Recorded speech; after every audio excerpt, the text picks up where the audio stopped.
দুটো প্রশ্ন। একটা হলো যে আপনি রাজনীতিতে যখন জয়েন করছেন এই মুহূর্তে রাজ্যের রাজনীতিটা নিয়ে আপনার অ্যাসেসমেন্ট কি? এই মুহূর্তে রাজ্যের রাজনীতিতে তৃণমূল বলে যে দলটি আছে সেটা সম্পূর্ণ একটি দুষ্কৃতীদের দল। এটাকে কোনো পলিটিক্যাল পার্টি বলে আমি মনে করি না। এটা একটা যাত্রা পার্টি, পলিটিক্যাল পার্টি নয়। যাত্রা পার্টি যেমন বিবেক থাকে তাদের তেমন বিবেক আছে। একটা যাত্রা, আমি পলিটিক্যাল পার্টি বলে তৃণমূলকে মনেই করি না। তৃণমূল একটা যাত্রা পার্টি। তাদের যাত্রাপালার নাম হচ্ছে মা মাটি মানুষ। তাদের এদের যেমন বিবেক বলে একটা চরিত্র থাকে প্রতিটা যাত্রায়, তাদের আছে। কেউ কেউ হঠাৎ বিবেকবান হয়ে ওঠেন। সেখানে যেমন ছোট লোকের চরিত্র থাকে, মধুমতালের চরিত্র থাকে, এরকম সব অনেক কিছু আছে সেই দলে। আছেই তো, দুর্নীতিগ্রস্তই তো দল। দলটি সম্পূর্ণ দুর্নীতিগ্রস্ত দিয়ে তৈরি। আর কিছু লোক যারা ভালো লোক আছেন, কিছু লোক নিশ্চয়ই ভালো লোক আছেন, যারা কিছু না বুঝে সেখানে ঢুকে পড়েছেন আর বেরোতে পারছেন না। কালকেই এরকম একজন পণ্ডিত মানুষের সঙ্গে আমার কথা হয়েছে। তিনি আমাকে বললেন যে ভাই, আমি তো বুঝতেই পারিনি যে এরা এত দুর্নীতিগ্রস্ত। তিনি প্রচুর অভিযোগ করলেন এবং তথ্য দিয়ে অভিযোগ করলেন বর্তমানের একজন মন্ত্রীর বিরুদ্ধে।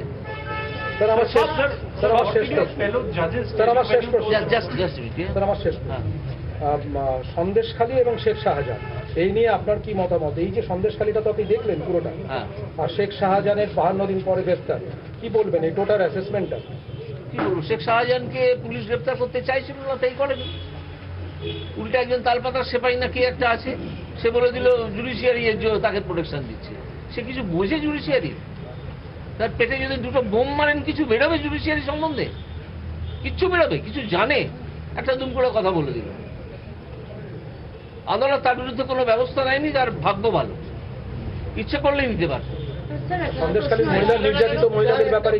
নির্যাতিত মহিলারা বেরিয়ে এসছেন ঝ্যাঁটা এবং লাঠি নিয়ে, আরো অনেক কিছু নিয়ে, এবং এই মহিলারা আজকে পথ দেখিয়েছেন অন্য জায়গায় যেখানে এই সন্দেশখালী হয়ে আসে, অন্যান্য জেলায়, যাতে সেখানেও এই প্রতিবাদ হয় এবং দুষ্কৃতকারীদের দমন করে রাখা যায়। No, I have not discussed it with anybody.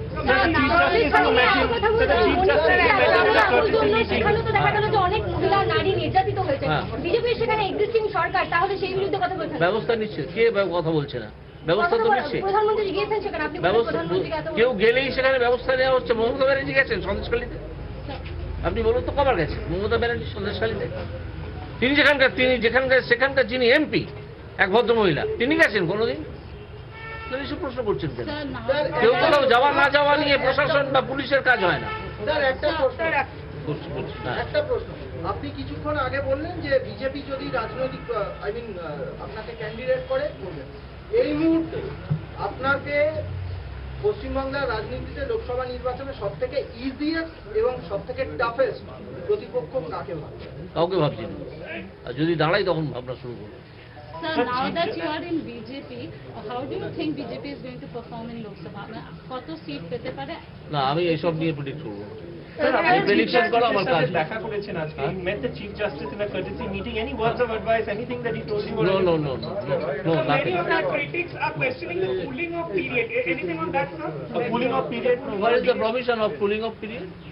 What is the provision? Can you show me? কিছু সবজান্তা সাংবাদিক আছেন, তারা এইসব প্রশ্ন তুলছেন। আমার কাছে একটা মেসেজ এসছে কোনো একজন সাংবাদিকের কাছ থেকে যে কোনো কুলিং অফ পিরিয়ড নেই।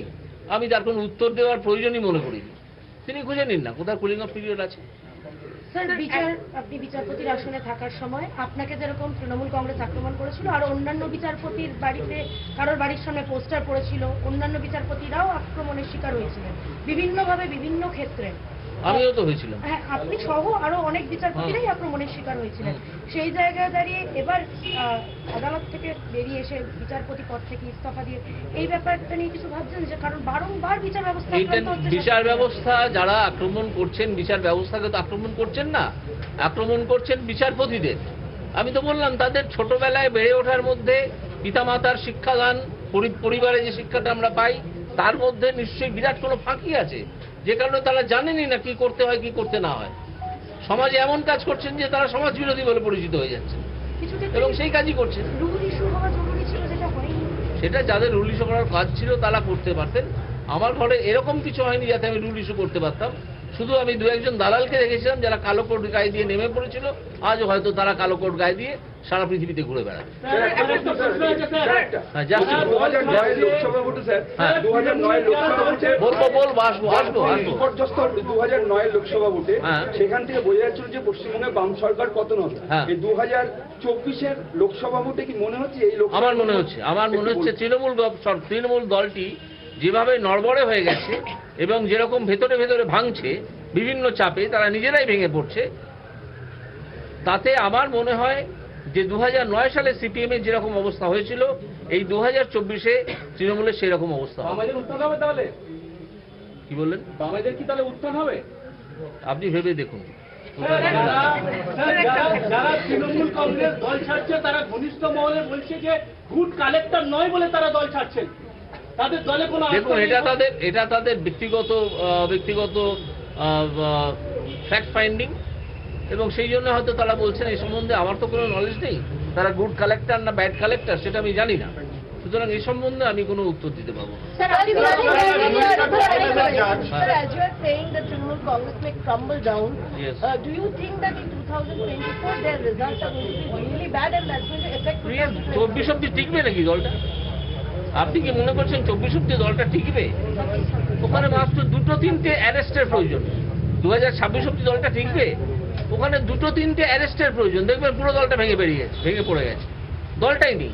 আপনি দুর্নীতির বিরুদ্ধে লড়াই করবেন বলছেন, আদানি কিংবা রাফায়েল যে সমস্ত দুর্নীতি সামনে কি দুর্নীতি আসে আদানির বা আর কার? কি বললেন? রাফাল রাফাল যে দুর্নীতি বিমান কিছু প্রতিষ্ঠাই পায়নি। আজকে আপনি বলবেন বোফোর্স নিয়ে দুর্নীতি ছিল? বলুন তো কি দুর্নীতি ছিল বোফোর্স নিয়ে? রাফাল নিয়ে দুর্নীতি নিয়ে কথা বলছি। স্যার একটা during our time in judiciary, সেটা হচ্ছে গতকাল ফুল বেঞ্চ নির্বাচন কমিশনে এসেছিল এবং ডিজির সাথে বৈঠক করে এবং বলেছে কোনো রকম ভায়োলেন্স টলারেট করা যাবে না আসন্ন যে নির্বাচন। কিন্তু ইতিহাসে যা নির্বাচন হয়েছে সেখানে যেভাবে ইভিএম মেশিন এবং ব্যালট পেপারকে দৌড়তে দেখা গেল, আপনি কি মনে করছেন এবারে লোকসভা নির্বাচন সুষ্ঠুভাবে হতে পারবে? আমার মনে হয় তুলনামূলকভাবে এবারে লোকসভা নির্বাচনে গুন্ডাগিরি কম হবে, রিগিং কম হবে মনে হচ্ছে আমার। এটা মিলিয়ে নিতে হবে ভবিষ্যতের সঙ্গে, কারণ তৃণমূলের যে দুষ্কৃতীরা, তাদের উদ্দেশ্যে বিভিন্ন রকমভাবে বিভিন্ন মহল থেকে বার্তা দেওয়া হয়েছে যে তোমরা আর ওইসব বাজে কাজ করো না, তাহলে কিন্তু অত্যন্ত অবস্থা খারাপ হবে। এবং আজকে এখানে এই সাংবাদিক সম্মেলনে আমিও বলে দিচ্ছি, যারা তৃণমূলের হয়ে রিগিং করেন বিভিন্ন জায়গায়, তারা নিজেদের জায়গা থেকে চলে যান, তা না হলে কিন্তু মারাত্মক বিপদে পড়বে, এটুকু বলে দিতে পারি। Sir, during your time in the judiciary, there were questions. For example, in court, the Supreme Court also said that judges have no business giving interviews on No, cases before. where Supreme Court has said? Where Supreme Court has said? So it was You are quoted in from which media you have come? Sir, I'm from NDTV. So there From was widely NDTV. quoted. You are fully unfit for NDTV. So yeah, it was Fully unfit for Sir, hear me out. NDTV. Sir, hear me out. Hear me out. No, I will show you I will not. Sir, You see it yourself. Yes, any other question? 5 বছর 10 মাস আপনার বিচারপতি পদে কর্মজীবন আপনি ছাড়লেন একটা বৃহত্তর ক্ষেত্রে যাওয়ার জন্য। আপনি জুডিশিয়ারির দীর্ঘসূত্রিকে নিয়ে বহরমপুরে একটি অনুষ্ঠানে গিয়ে খুব মূল্যবান মতামত লিখেছিলেন যে বিচার প্রক্রিয়ার এই যে দীর্ঘসূত্রিটা কাটানোর জন্য এগিয়ে আসা উচিত, নাহলে হ্যাঁ। তারিখের পর তারিখ। হ্যাঁ। এটা নিয়ে আপনার ভাবনা কি শেয়ার করবেন, এই বিচারের দীর্ঘসূত্রে কিভাবে কাটানো যায়? দেখুন, আমি যেভাবে কাজ করতাম সেটা আমি কিভাবে হাতে কলমে করতে হয় দেখিয়ে দিয়ে এসেছি। এইবার অন্যান্য বিচারপতিরা সেটা ফলো করবেন নাকি আজ থেকে 100 বছর আগে যে পদ্ধতি চলতো সেই পদ্ধতি ফলো করবেন, সেটা তারা ডিসাইড করবেন। আমি সে কথা বলার বা সেই উপদেশ দেওয়ার কেউ নেই। চাকরি প্রার্থীদের উদ্দেশ্যে কিছু বলবেন স্যার? আর কিছু প্রশ্ন আছে? সেদিনে আমরা দেখলাম যে তারা বলছেন যে আপনার পোস্টটাকে তারা মনে করেন, আপনাকে ভগবান মনে করেন, আপনার এবং আপনার যে বিচার ব্যবস্থা কিংবা অর্ডার নিয়ে তারা আশায় বুঝতে পেরেছেন।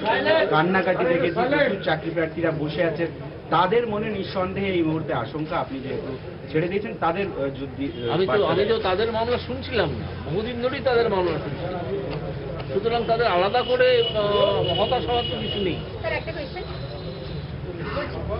অধীর রঞ্জন চৌধুরী বলেছিলেন আপনাকে মুখ্যমন্ত্রী মুখ করে পশ্চিমবঙ্গে একটা লড়াই হওয়া উচিত, বিধানসভা নির্বাচনের লড়াই, যেখানে আপনি মুখ্যমন্ত্রী মুখ হবেন। আপনাকে যদি বিজেপি অপশন দেয়, আপনি সাংসদ হিসেবে লোকসভা নির্বাচনে লড়াই করবেন নামবেন, নাকি বিধানসভা নির্বাচনে 26-এর লড়াইয়ে নামবেন, আপনি কোনটা চুজ করবেন? আগে বিজেপি সেই অপশনটা দিক, তখন আমি পাবো। স্যার অনেক বিচারপতি তার প্রশ্ন আছে। আর মাত্র কদিন পরে হ্যাঁ আন্তর্জাতিক নারী দিবস পালন করা হবে। হ্যাঁ। সন্দেশখালীর ঘটনার পরিপ্রেক্ষিতে আজকের দিনে সমস্ত বাংলার নারীদের এই নারী দিবস নিয়ে আপনি কি বলবেন? নারী দিবস নিয়ে বলবো, আপনারা অন্তত তৃণমূলের যে দুষ্কৃতীরা আপনাদের ইজ্জত হরণ করে তাদের বাড়ির সামনে বা তাদের পার্টি অফিসের সামনে ঝ্যাঁটা এবং লাঠি নিয়ে একটা বিক্ষোভ দেখান। এইটাই হওয়া উচিত এবারে নারী দিবসের রেজলিউশন। স্যার আপনি একেবারে ব্যতিক্রমী সিদ্ধান্ত, আপনি বৃহত্তর স্বার্থের কথা ভেবে, বৃহত্তর ক্ষেত্রের কথা ভেবে রাজনীতিতে এলেন। এক্ষেত্রে এটা কিন্তু আশঙ্কা তৈরি করে বিচারপতিরা যদি রাজনীতিতে আসা, অবশ্যই একটা গুড সাইড। বিচারপতিরা রাজনীতিতে কে আসবেন না আসবেন আমি তো জানি না। সেটা কি বিচারপতিরা আস্থা কমাবে? না, কেন আস্থা কমাবো? কেন আস্থা বিচারপতি কমাবো? আবার রিজাইন করে যদি রাজনীতি চলে আসে? যদি তাতে কি হলো? একজন বিচারপতি রিজাইন করে কি এতে আসতে পারে না, রাজনীতিতে আসতে পারে না? আপনাকে তো আগে দেখাতে হবে যে তিনি বিচার যেগুলো করেছেন সেই বিচারগুলো বায়াস করেছেন। আমার তো এতগুলো সবসময় ডিভিশন বেঞ্চ গেছে, তারপর সুপ্রিম কোর্ট গেছে, কোনটা খারিজ হয়েছে? এরা মিথ্যে কথা বলে বেড়াচ্ছে কল্যাণ ব্যানার্জি এবং তার অন্য সাঙ্গপাঙ্গরা যে আমার অনেক এই নাকি খারিজ হয়েছে। কোথায়? ওনাকে বলতে দিন, উনি নিয়ে বিচার ব্যবস্থার কলঙ্ক। ওনাকে আগে ভদ্রতা শিখতে বলুন। ভট্টাচার্য বলেছেন যে আপনার যে ভাবমূর্তি তৈরি হয়েছিল বিজেপিতে যাওয়ার ফলে সে ভাবমূর্তি ভঙ্গ হয়েছে। হলে হবে, তাতে বিকাশ রঞ্জন ভট্টাচার্যের কি ক্ষতি হবে? তাহলে তো আমার ক্ষতি হবে। So will you take up the, you've heard the cases of the jobs? I will not reply to any question of yours. Yes, sir. No, sorry. আপনার আজকের এই সিদ্ধান্তের পর কোনোভাবে যদি রাজ্য প্রশাসনের তরফ থেকে আপনার উপরে আইন কোনো রকম আঘাত নেমে আসে, সেই ক্ষেত্রে আপনার পদক্ষেপ কি? কারণ আমরা দেখেছি বিরোধী দলের অনেক, যখন আসবে তখন ভাব। স্যার আপনি তৃণমূল কংগ্রেসের পাল্টা আপনাকে কটাক্ষ করছে যে আপনি বিশেষ থেকেও বিশেষ, আমি এতদিন ইস্তফা দেওয়ার পরে কি বলবো? তারা যদি মনে করে, তারা যদি আমাকে ভয় পায়, তাহলে তো বুঝতে হবে তারা দুষ্কৃতী। কোনো ভদ্রলোক তো আমাকে ভয় পাচ্ছেন না। আগামীকালে সবাইকে আপনি থাকছেন, মাননীয় প্রধানমন্ত্রী আসবেন।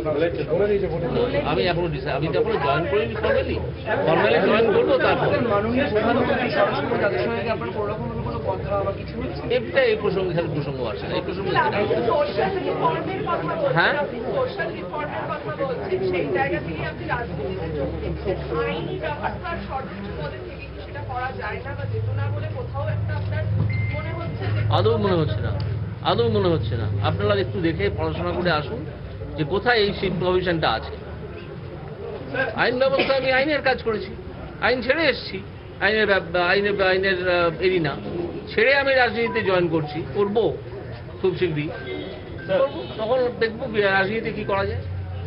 There's a question that did you get any chance of talking to Amit Shah or Prime Minister as of now, since you are Why this is important? Why this question is to be replied? I do not understand anything. Did you get any time to Why? to have some I conversation? will not reply to this question. I will not reply. Any other question? হ্যাঁ, করুন। সেটা হচ্ছে যে আপনাকে একটা রূপ আমরা দেখেছিলাম বিচারপতি অবস্থায়, নতুন রিডিংসে সাধারণ মানুষ কি দেখতে পাবে আপনার কাছ থেকে? তার জন্য আমাকে অপেক্ষা করতে হবে যে কি রূপ আমি দেখাতে পারি, আর সাধারণ মানুষকেও অপেক্ষা করতে হবে যে কি রূপ তারা দেখতে পাচ্ছেন সেটার জন্য। আপনি কি বলছিলেন? প্রাক্তন বিচারপতি হিসেবে এই মুহূর্তে দাঁড়িয়ে আপনি বিচার ব্যবস্থার কাছে কি আর্জি রাখবেন? বিচার ব্যবস্থার কাছে প্রাক্তন বিচারপতি হিসেবে দাঁড়িয়ে আলাদা কোনো আর্জি রাখবো? একজন সাধারণ মানুষ হিসেবে বিচার ব্যবস্থার কাছে আর্জি রাখবো যে মামলাগুলো দ্রুত শেষ করুন এবং সেই শেষ করার পদ্ধতিটা উদ্ভাবন করুন, এবং সেই পদ্ধতিটা আমি নিজে দেখিয়ে এসেছি কীভাবে করা যায়, সেটা ব্যবহার করুন। আর যদি তারা না করেন, না করবেন। না, এরপরে যদি আপনি লোকসভা থেকে লড়ে জিতে যান, সেই পাওয়ারটা আসে, তাহলে কি আইন? এই হাইপোথেটিক্যাল কোশ্চেনের কোনো উত্তর আমি দেবো। দুর্নীতি নিয়ে, মানে শিক্ষা জগতের দুর্নীতি, গরু পাচার, আলু পাচার, এই অনেকগুলো দুর্নীতির মামলা চলছে। এতে কি মাথারা আদৌ গ্রেপ্তার হবে? অপেক্ষা করছে।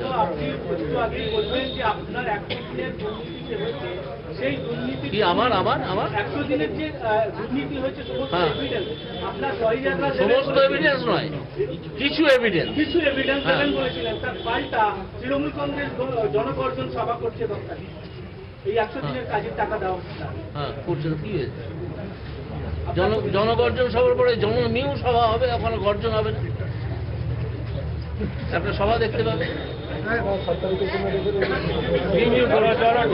চলো 7 তারিখের জন্য স্যার খাবো, 7 তারিখের জন্য আরো হ্যাঁ ঠিক আছে, আমি আশা করি আপনাদের হয়ে আছে, তাহলে কোথাও যাচ্ছে না মানে অন্য কোনো না না কর্মসূচি।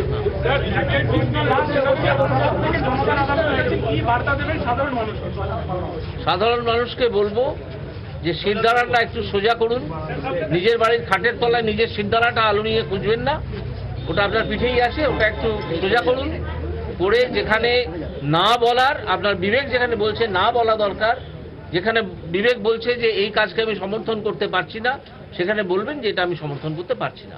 আর কিছু পারুন না পারুন, অন্তত নাটুকু জানিয়ে দিন যে সমর্থন যা আপনার নেই সেই কাজে, এইটুকু করুন, তাহলেই দেখবেন যে যারা দুষ্কৃতকারী তারা ভয় পাচ্ছে। বিজেপির কেন্দ্রীয় নেতৃত্বের সঙ্গে কি আপনার কথা হয়েছে?